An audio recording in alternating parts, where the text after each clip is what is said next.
Hey there, welcome to the second episode of Fisher with Wakili Grace. My name is Grace Atuhaire Mugizi, and as last time we spoke, I explained what Wakili means. It means a lawyer. So in this particular section, I am more than privileged to host someone whom I'm really appreciative of, and okay, fine. We'll talk about the others later. But one thing I know about him, he's very intelligent, that's for sure. He's very entrepreneurial. He's a lawyer. He's an advocate. He's a businessman. He has so many things. He's got a group of businesses going on, and he's an avid runner. And those are things that we really want to find out in this particular section. So help me welcome Alexander Twino Questiga. Hi, Alex. Hi, how are you? How have you been? I'm good. Okay, you look good. Thank you. And I love the vest. Thank you. Is it because it's African or it's because it is your style? Well, it's my style. I designed it. It's African. I appreciate black cloth. I think it's, as far as being Ugandan goes, it's one of those items we can claim, own, Okay. celebrate. So it's more like buy Uganda, build Uganda kind of thing. Yes. Well, I'm glad that you do that. Let's start with Alex Twino Questiga. Who is he? What does he do? And why does he do what he does? Well, Alexander Twino Questiga is now a 20-year-old man. I don't know if that's old or young. Who, over a course of time, paid attention to all the experiences around him and crystallized those in such a way that he'd be able to contribute to a better world by facilitating for people. That's pretty much what I do. Okay. From my time, everything I'm doing now, whether as a lawyer or as a writer or as an entrepreneur, is informed by foundations I had when I was younger, or decisions I made when I was younger, from as young as 6 years, 14 years, 16 years. And the exposure I've had to worlds both near and far. And that's what I spend my time doing. Okay, that sounds like a lot of work. So how do you do it? How do you just manage all these things at the same time, and being a 28-year-old and you still have so much to do, but then you're still young and very passionate about so many things and still be as effective as you are? It's the way I think through and process things. I could do anything I put my mind to. If it's maybe playing sport or engaging people, connecting people, if it's traveling or it's sitting in an office cubicle or being on a farm, whatever it is, or running a business, it's because the only way it becomes easier for me to do that is, first and foremost, I take time to study, to research, do my homework before I perform any task, and then I find a proper way to structure it, to have a strategy for it, and then I let the process, respect the process, let the process, go through each step, all the motions, and then the result will come through, such that I don't make mistakes I'd anticipated, or I don't have any errors along the way. So it's foolproof all the way. Okay. So does it come naturally for you, or do you have to take classes for this kind of things? Like, I know for law you definitely took classes, but then for other businesses that you have begun and you're running and effectively at that, did you have to take entrepreneur classes? For law, I decided to become a lawyer when I was in P6. I think I was 10 going on to 11. That's pretty young. That's when I made that decision. So all the classes I took along the way were to lead to that finish line, that goal. And even when I passed parole and could have joined a science class, I chose to do arts to the disadvantage of my parents. But look, I'm here now because I got what I wanted to do. Yeah. As an entrepreneur, I come from a background of entrepreneurs, really, from my grandparents through my parents up to me now. We've run businesses. I myself ran my first business when I was 16, which was just hiring out suits for people to go and dance in what the people call soch. I made my first, not just 1 but 2 millions when I was 18 years of age from growing maize and selling it at the end of a 3-month season. So it's not strange to me. It's not new to me. I've done things that most people don't even know about. I've run bars. I've run restaurants. I don't even drink alcohol even.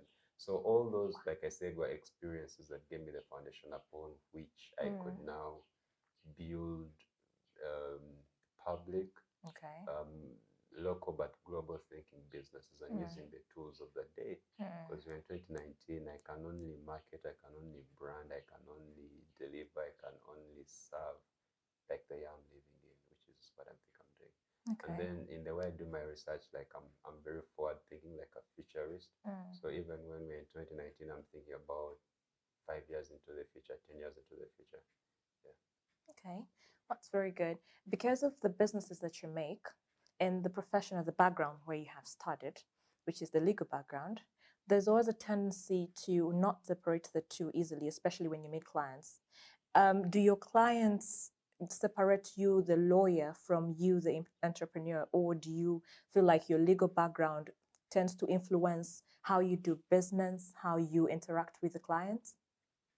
There's a very thin line there because when I started out with the idea of running my business Mm. life like I would be running a law firm. So I have all these different businesses which I treated like I made a conglomerate with Mm. different businesses in it, and I chose a specific number five. Okay. Still, that 5 years later, Yes. and I looked at them as departments. There you'd have a corporate, a pro bono, an IP, department within a law firm that would grow and attend to particular tasks. So that was the Yeah. initial thought.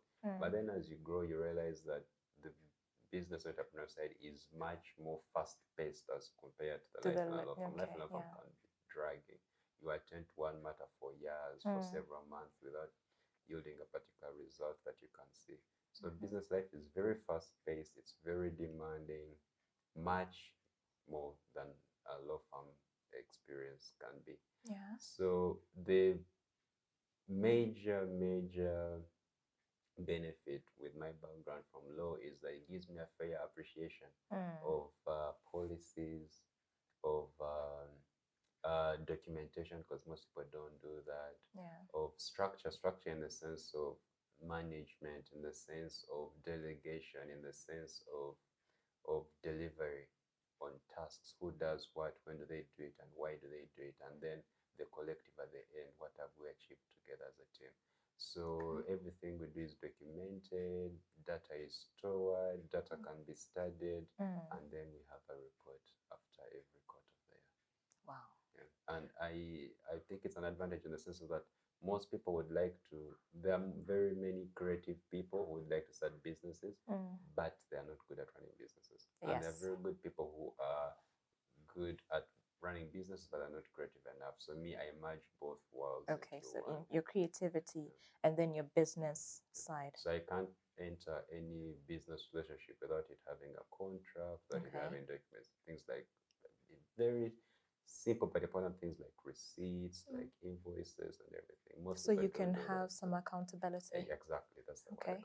Do you accountability. think that is your notch or your, let's say, your cutting edge, the kind of processes that you use or you employ? Because I mean, being a lawyer, you definitely want to get into contracts which have a legal background or at least legally binding on both you and the person with whom you're contracting that business. Do you think that is your cutting edge, or does it also happen to be something that affects your business relationships? It is very good for relationships because whether as a lawyer or as a business person, Mm. what we do every day is build relationships. Okay, yes, Yeah, that's true. that's just what it is. And Mm. but these are not your typical platonic relationships. These are relationships that uh, come with responsibilities. So Yes. the essence of having contracts, for example, is to spell out the responsibilities to each party. What am Mm. I supposed to do for the betterment of our relationship, Mm. or as we grow forward? How will we hold each other accountable? How Mm. will we, scale? How will we deliver? If there's anything, any need to terminate, how do we go about it? If there's any need for compensation, how do we Mm. go about it? If there are any hiccups on either party, how do we resolve them? So that's the essence, really, such that the relationship has is well founded, and meaningful for both parties. It's very important. Okay. Do you ever contract lawyers, independent lawyers, private lawyers, when you're dealing with the business? Because, I mean, because you're a lawyer, you would definitely feel like you can do it all by yourself, and yet having an independent eye on some of the things that you do, especially the legal procedures and the businesses you make, is usually an advantage. Do you also consult other lawyers to help you? Yeah, certainly. Well, I am independent thinking. I make my moves independently, but there are people I work with. Yes. So I've generated like I've gone a network. First and foremost, I came out of friends and people I've met along the way who I consult on particular matters that are either beyond me or that I believe they are best suited to handle them. Okay. So in all the countries I operate in, be it Tanzania, Rwanda, Uganda, and Kenya, I have people in different towns, up to 9 cities in in East Africa. Because me, I chose the East African region. Okay. Easy to navigate, not so distant towns. So Yeah. there are people in the towns that I'm interested in who are lawyers. So if there's work that is in that particular town, when I receive an instruction, I did share the work with these people. If I can't finish it myself, Okay. I share it with these people and they finish up and then we deliver to the client. So what I did by myself is to prepare a platform, one opportunity upon which I could get the most important contracts drafted beforehand, most important paper drafted beforehand. Yes. So the other people contribute to what has already been created to make it better, to enrich it. Okay. You have mentioned that you use a lot of creativity, or you merge your creativity with your education. And I know quite a number of people out there may be wondering, am I in the right profession? I can sing, but I'm a doctor. Can I still sing whilst I'm a doctor? Would you advise any person who is a lawyer to also get into business? And if that person was to join business, where do you think they should begin from? This kind of life is not for everyone, really. I must say, not everyone can handle. Um, any person, every one of us is gifted differently. You Yes. can set your mind to anything and achieve it if you want to. Okay. But it is a decision. You have to decide. And once you decide, you can't go back on your decision. You have to follow through and check all the boxes that you have set for yourself. It's not for everyone. So there are not so many people, I must say. If you were a lawyer, if you look back at your former classmates, Yeah. and counted those who are really into practice and serious about it, there are not so many. Yeah. That means people have found other ways of doing whatever it is that interests them. Yes. So that is an indicator that you can do anything other than what you trained to do. Okay. Just like any other profession, really. But once you get started, for example, if you choose to become a business person, there's nothing wrong with that. But do you really want to do it? Why are you doing it? You have to ask yourself all those questions first and foremost before you decide. Yes. And once you get started, the reality is that it's very demanding. Even for the most tenacious, the most disciplined, the most careful people, it's very demanding and you can't run away from that. You will not have enough time for yourself. You will lose friends. It's inevitable. Yeah. So you have to be patient with yourself and everyone around you. There are good days, there are bad days. You have to tread carefully and treat everyone the best you can, and to keep educating yourself, because there's really no time to go for classes on if you didn't do it before, but you have to keep educating yourself in the sense of um, you want to win. I look at it as winning, and winning to me is serving the people. So the moment you're not serving the people, you have to figure out what have I done that has derailed me from serving the people. So you will educate yourself in the sense of you'll correct any wrongs that happened Along the way. and you become better. Okay. So you either win or you learn. There's a lot of learning to do every single day. Wow, sounds like somewhat a fulfilling career or journey, but then also in my understanding, kind of brings in a little bit of loneliness. Does it? Do you feel it? It's like they say, it's lonely at the top, or heavy is the head on whom the crown rests. Yeah. Yeah. Because you definitely have to sieve friendships, businesses, relationships. Exactly. Like personally, I've learned that I only make time for two kinds of conversations: conversations upon which I monetize, and conversations that enrich my soul. Yes. So if it's none of the two, I'd rather stay home sleeping all day.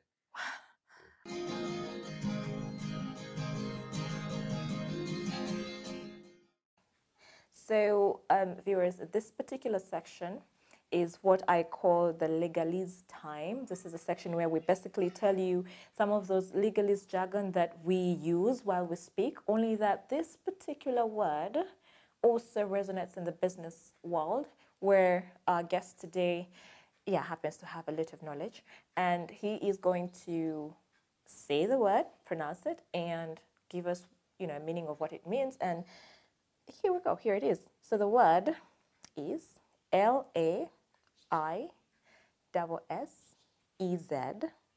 The other section of it is FAIRE. It says, Okay, that's so French. yeah, that's what it is. Yeah. So, yeah, what is laissez-faire? I hope I pronounced that well. Okay, I'm not French. That will work. That's means a free market, or rather the notion that market should operate freely, or with minimal or no government restrictions at all. Okay, does it ever work really? Yeah, there's always a way to make it work. Okay. That sounds so legalist. There's always a way to make Seriously, because here's what I'm thinking. Perhaps the government is going to monitor private businesses, but from a distance or at a distance. However, government will still want the taxes. But does it really work in the economy? We have so many people selling things in business. You could get very good tax advice or tax planning. Oh, that's okay. I think I need to hire a tax advisor. There are lawyers who are also specializing in taxation, right? Yes. Yeah. Get a very good tax advisor. Okay, but we're not trying to evade taxes. It's not tax evasion. But it is trying to keep minimal government intervention and disturbances and regulations. You can go and think about that. Okay. Just get a good tax advisor, then you plan accordingly. Yeah, if you have a question about this, I'm promising you, I'm going to look for a number of lawyers who also specialize in tax. I'll do my research, deep research, because literally taxation is not my cup of tea, but I'm sure there are people who prefer taxation and taxation law, and hopefully we'll get one person to give us some little more explanation on it. And if you have any questions, please send me those questions. My information is just right on the screen, and let's talk about this deeply. It's quite interesting. Okay, that was the legalist time, but we do have a second section, which is rumor time. Yeah, I know. Don't we all deal in rumor at some point? I mean, it's the law. It's facts and it's rumors. So we're gonna hear he said this, she said this. It's circumstantial, this and that. But a little birdie told me that aside from Alexander the lawyer, these kind of businesses that he does with, I think there's something Ugandan. So and then these are, which are those? Well, if I may, the Alex Juno Group is a conglomerate of 5 businesses. There's Standard Page Africa, which is an online bookshop. There's Something Uganda, which is an online art shop. Yeah. There is Hikes and Runs, which is a community for runners and hikers. There is Sweet Safari, which is a travel agency, and Umoja Bridge, which is a consultancy, legal and business consultancy. Okay. Yes. Interesting. Now, among the many that you have mentioned, there is one that I'm particular. There's this thing here. Yes. It's more like a memorial or something. I don't know. Lots of memorabilia around here. I see, wow, Kigali International Peace Marathon 2017. I see Kilimanjaro, lots of Kilimanjaro full marathons. I see Standard Chartered Nairobi Marathon 2018, and quite so many others. But, there's Finisher, right? Where's this one from? That's Fort Portal Chaninga. Okay. It's And called then, the, what is it called? It's called the, it's a Chanina marathon, but it's called the Mountains of the Moon marathon. okay, Mountains of Amun. Is that where you also had to go to the mountain? No, That's no, a no, no, different thing no, altogether, no, right? no, no, no. Okay. So about this, everything that you do seems to have to consume a lot of your time. And I know that you do program your time. When do you get time to run? Like, seriously. I know jogging may be easy, but when do you get time to have all these? I mean, it's Rwanda, I can tell, beautiful country with very good environment. It's I've seen Kilimanjaro, that's Tanzania. Tanzania is a beautiful country also. Like around East Africa, you're just marathoning. Is this some hidden talent? Is Uganda missing on a good Olympian? What's all The, there? the I've been running for 14 years now. Whoa. Yes, there Okay. were times when I didn't even get medals. You just go around Mm. in high school, and because I have a very rich sports background. I was on a cricket team for my school for 6 years. I've played baseball. I've done volleyball. I've done soccer, which I Mm. still do up to this day. I manage my high school years Yeah. team soccer up to this day. Wow. Lots of badminton, table tennis, board games, chess, everything. Like, come, yeah. So I think the question that I've been asked before has Mm. been, where did you find the time to do all this? Exactly. Which is the question I'm still asked today. And I think You. the reason why that is a very simple question to ask Mm. is because there's not enough time in the world. So people wonder, if I train to be a lawyer, that's the only thing I'm going Yeah, to that do. you have to do, like Where you do have I to be get in up to everything chambers. else? Mm. So, but I think that's just the lazy man's attitude of approaching life. Mm. We all have the same hours in the day. Yes. So you just have to keep a very tight schedule. You just need to know, I wake up in the morning, I'll go out, jog maybe 21 kilometers or 10 kilometers Mm. to kickstart my day, leave my house at 5 a.m. Mm. I'll be back by 7, freshen up, and then I'm in office by 8 or 9, depending on what time I intend to be there or what time my next schedule meeting is going to be. Yes. So I keep a very tight schedule. I don't do things haphazardly. Mm. If it's not scheduled, and it comes to the course of the day, I'll Yeah. schedule it either for the next day or the following week. So which is Okay. why I keep asking people for specific time and venues Yes. that we are meant to do anything together. Yeah. So I keep a schedule for the whole year. Like the runs I go to, they are scheduled a year before Mm. for the following year, from Mm. January to December. Yeah. So I know I'm supposed to be in Tanzania on this day of this month. I'm not supposed to be in Kenya on this day. I'm not supposed to be in this particular transit on this month. So we prepare accordingly. Okay. And then not prepare in the sense of scheduling, in the sense of physical training, in the sense of mental preparation. And then we all come together because there are people from different friends of mine and new and old friends that always come together for a particular event. So Okay. it's always a celebration. We go into a town, we do the marathon, we do a day tour, we do a night tour, maybe spend 3 days there, 2 nights, 3 days, and then go back to our respective homes. Wow. Yeah, and come back with a medallion to remind you of Yeah. that particular event. There's lots of shiny bling. Only Uganda has given you a wooden There's, one, there's, I like that one actually the but most it's because these are the most recent from 2017 to 2018, just the last 2 years. okay. And the Ugandan one is a favorite of mine because, not just because it has the flag on it, Mm. but because that particular marathon, which happens every June, Yeah. is supportive of 13 charities that are led by women and children in Masaka. Wow. Yeah. So I like doing that. Every time we go there, there's a lot of merchandise that they produce, from medals Yes. to head soaks to t-shirts and everything. It's just fantastic. So Yeah. So it's you it's a pretty it's a much good do way for two them to things at the sacrifice. same time: Yeah. the run and then helping Every charity. marathon that you see has a Mm. medal here. It's Okay. supporting a particular cause. That's The great. Nairobi ones have been dedicated to sight. Mm. Um, the Kigali ones are dedicated to peace. Okay. The Kilimanjaro ones Okay. and the Nairobi and these The source of source the of the Nile are Nile. That's pretty it. much a celebration. Okay. Yes, so the Kilimanjaro one is actually a tour in essence because it's a whole week of hiking the mountain Mm. and the marathon at the end.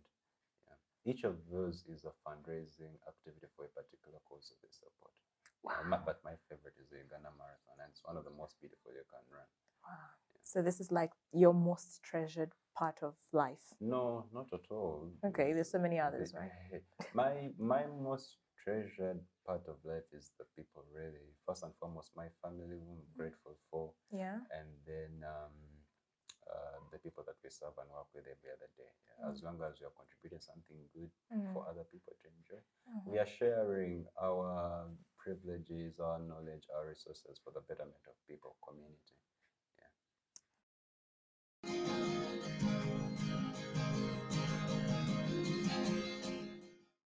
So the two sections where we get to ask so many questions are done, but there was something else that I had that Alexander does. And I did not only hear it, I was also privileged to participate in it. And that is what he's always been telling us, or he has previously told us about his creativity. I have seen lots of his work. I've been impressed by some other work that he is yet to churn out in the future. But I know that probably he's best suited to tell us this. Alex, you are a poet. That's so creative.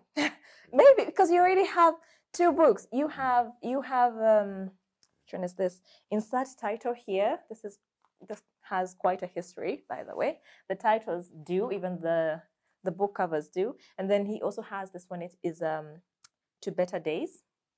Let me just stop here a bit.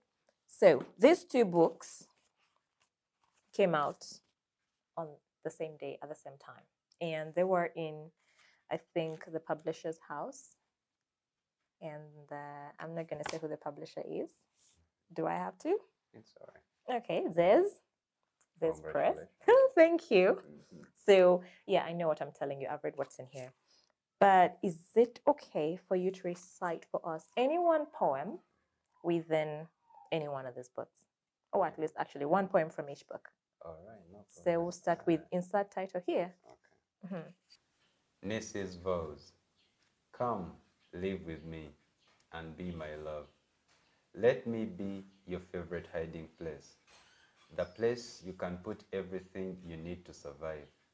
Every secret, every solitude, every nervous prayer. And be absolutely certain I will keep it safe. Be with me, darling, early and late. Let us strive to turn our house into a home. To create something new will populate the world of you. In your tender arms I'll remain until the sunshine comes out again. Have we enough world and time? We'll sit down and think which way to walk and pass our long love's day. But if by our frailty we part, we'll forever be ready to mend our hearts and share them like the last slices. And if by an unfortunate strike you leave before your time, for you I will live to love, if not for the rest of your life, then certainly for the rest of mine, to the depth and breadth and hate that my soul can reach, for my love is such that rivers cannot quench. Wow. This is Muriaga Nibwavahi. It's in To Better Days on page 6. Yeah. Muriaganirwa bahi. Imwe muryaganirwa bahi. Abana banyu baryaganirwa bahi. Wabanoye ndebitebyo ogenda haruguru ozo washwe nkuru. Omushanje ahuntari. Nazakuha ebitebyo ebyabagabe n'ebindi byingi. Erizoba ninza kusiba ninywa. Alex, it's been a pleasure hosting you on Feature with Wakili Grace. And I am not going to say goodbye unless you give my viewers at least some piece of advice. Any lawyer out there who is a creative, who is, an entrepreneur person, who's got an entrepreneur spirit, would want to hear something, maybe from your experience, maybe from what you have observed, any kind of advice that they should work with so that they can become good people, or even maybe like you, or maybe better than you? Who knows? It's I always believe that whatever, well, I could simply say, look at the things I've done and inspire yourself, but Yeah. that is not so easy to relate to. But I've always believed that whatever little or much that I've done, any other person can surpass that thing. Wow. That's one positive way to look at it. And the only way you can do that is to sit back, look at your own influences, your own resources, your own wealth of knowledge of people, or what you'd call, some people call it social capital, some people call it social currency, and make the most of it. Because if if you feel you're being confined to a particular space and you can do much better, then break out of that box, go out into the world and start serving the people. I call it service because it's the greatest honor, it's the greatest achievement you can ever do, serving people or helping people. And if you want to get going, then just do it. Because my Just life do it. is the life of a just do eater. If you want to go on run, let's do it. If you want to read a book, let's do it. If you want to design a shirt, design a trouser, just do it, because it's already conceived within you. It's just a matter of bringing it to life. Okay. Yeah. I also know that you are an ardent reader of the stories about the American, probably from Ghana, Virgil Abloh. Yeah, you're an ardent follower of what he has done and how he has achieved it. Is there any other piece of advice that you have learned from him that you can, tell the viewers? Well, I think the there are people that I look up to. Not they're not my mentors. We've never met, we've never talked, but I've studied the work they have done and the whole philosophy behind how they do it. Okay. And I don't even look at them as mentors. I consider them my friends from afar. Like Virgil Abloh is just one of those people. Yeah. Kanye West is one of those people. And not because they are popular or anything like that, but if you study the work they have done and the kinds of lives they have lived, whether they are successful or not, I think it's just how I operate. It's very easy for me to be influenced by such people because of what I call like the signature. Like, what is the Alex Trino signature? Yes. If I set myself to styling hair or to designing, like painting nails, like by the time I'm done, there's a certain way it should look like, and someone should walk away and say, Alex, had my signature on that. And Virgil Abloh has really left his signature on clothes, on t-shirts, on the wall.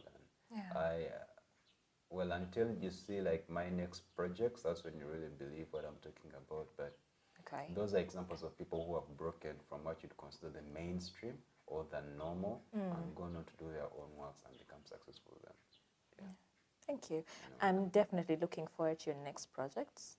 I know you probably may have mentioned some of them, but yeah, I'm definitely very expectant. I can tell you now, there's going to be a major project in terms of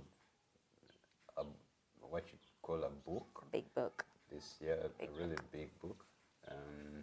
There's going to be projects in terms of clothing. I've been designing clothing for the people. Okay. A designer.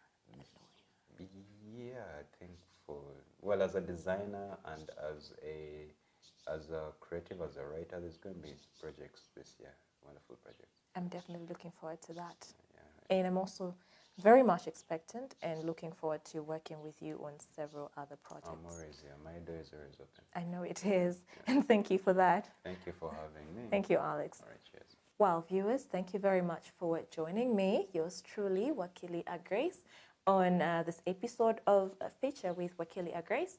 I'm very hopeful that you have learned a thing or two or more from this episode, especially from Mr. Twino Kwesiga, or as I like to call him most times, Xander or Alex. He doesn't mind. But I think that there is something so deep that you have taken or that you have learnt from him. It's not about being alone, it's being focused and also just be strategic, okay? So if you're a lawyer out there, you're an advocate, or you're in the legal field, and you feel like you're creative, please do not suppress that creativity of yours. You are robbing the world of a lot of creativity and art and a legacy for yourself as well. So kindly, kindly just sit down, think about it, make research, ask. If you've got questions, you can ask me. Maybe I could also direct them to Alex, or I can give you his contact later because he definitely shares it very well. If you've got so much to do about books, let him know, let me know, let him know. That's also something else that we do as Express. But then also, we like to encourage people to go ahead and do what they have wanted to do, especially when it comes to creativity and creating things. I know you perhaps have this mentality that you need to go to school and graduate and look for jobs. That is good, that is okay, but you don't have to suppress your creativity. You don't have to rob the world of how good you are at singing, how good you are at designing clothes. I mean, Alex is a lawyer, he's into running, hikes and runs, he's into promoting Uganda's products and something Ugandan, he's into selling books and distributing books all over the world with his Turn the Page Africa. And I've used it, so I can definitely confirm to you that it actually works. And hopefully, if you do have many questions, especially about the topics that we have discussed in here, please let me know. Please contact me. I'm available. And if we can schedule a meeting, we may have one. I also still have principles on that. However, I just want to thank you for being with me, being very patient. Thank you for your support. I was overwhelmed. There was a lot of support in the previous one with our guest in the previous episode, Brian Kambaho. But this particular guest, Alexander Twino Kesiga, also had so much to share with us. I have learned a lot. I have studied with him. I have gone to school with him, yes, but I have also worked with him and I see his passion. He actually somehow inspired Zespress for some reason. Trust me. The first set of books, he was there, he said, "What are you waiting for?" And it made sense. So I'm also telling you and asking you, what are you waiting for? If you know how to sing, please sing. If you know how to dance, please go and dance. It does not stop you from being a professional. It just adds on to how diverse you are. And that's what Uganda needs. That's what the world needs. Other than that, thank you very much for being with me. Shalom and Shukrani. Bye-bye.